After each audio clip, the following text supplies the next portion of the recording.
ভারতের দীর্ঘদিনের পরীক্ষিত বন্ধু রাশিয়া। অন্যান্য মিত্রদের মতো এবার রাশিয়ার সাথেও ভারতের টানাপোড়েন দেখা দিয়েছে। 2 দিন আগে ভারতের পররাষ্ট্রমন্ত্রী সুব্রামানিয়াম জয়শঙ্করের সঙ্গে কথা বলেন রুশ পররাষ্ট্রমন্ত্রী সের্গেই লাভরভ। আলোচনায় তিনি অবিলম্বে পাকিস্তানের সাথে সংকট সমাধানের আহ্বান জানান। এরপর রবিবার পাকিস্তানের উপপ্রধানমন্ত্রী এবং পররাষ্ট্রমন্ত্রী ইসাক ডারের সাথে কথা বলেন লাভরভ। তিনি কাশ্মীর সংকট সমাধানে রাশিয়ার সহায়তার প্রস্তাব দেন। রুশ পররাষ্ট্র মন্ত্রণালয় বিবৃতিতে জানায়, কাশ্মীর নিয়ে ভারত ও পাকিস্তানের মধ্যে উদ্ভূত পরিস্থিতির রাজনৈতিক সমাধানে রাশিয়া প্রস্তুত। যদি ইসলামাবাদ ও নয়াদিল্লি রাজি থাকে তাহলে মস্কো এই সংকট সমাধানে আলোচনার উদ্যোগ নেবে। দশকের পর দশক ধরে রাশিয়া ভারতের সবচেয়ে বড় অস্ত্র সরবরাহকারী। সোভিয়েত আমল থেকেই মস্কো নয়াদিল্লির সম্পর্ক ঘনিষ্ঠ। ভারতের বিদেশি সামরিক সরঞ্জামের 60% বেশি আসে রাশিয়া থেকে। অন্যদিকে পাকিস্তানের সবচেয়ে বড় অস্ত্র সরবরাহকারী চীন। পাকিস্তানের মোট সামরিক আমদানির 80%-এরও বেশি আসে চীন থেকে। চীন এরই মধ্যে পাকিস্তানের প্রতি পূর্ণ সমর্থন জানিয়েছে। সোমবার পাকিস্তানের রাষ্ট্রপতি আসিফ আলী জারদারির সাথে সাক্ষাৎ করেন চীনা রাষ্ট্রদূত জিয়াং জায়দং।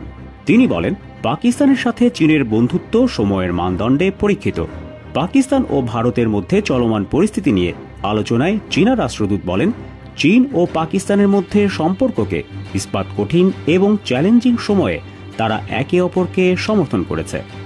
বিপরীত দিকে রাশিয়া ভারতের প্রতি তার নিঃশর্ত সমর্থনের অবস্থান থেকে সরে এসে পাকিস্তান ও ভারতের মধ্যে আলোচনার আহ্বান জানিয়েছে। রাশিয়ান পররাষ্ট্রমন্ত্রীর আহ্বানের মধ্য দিয়ে প্রমাণিত হল, ভারত পাকিস্তান সংকটে ভারতের পাশে কেউ নেই।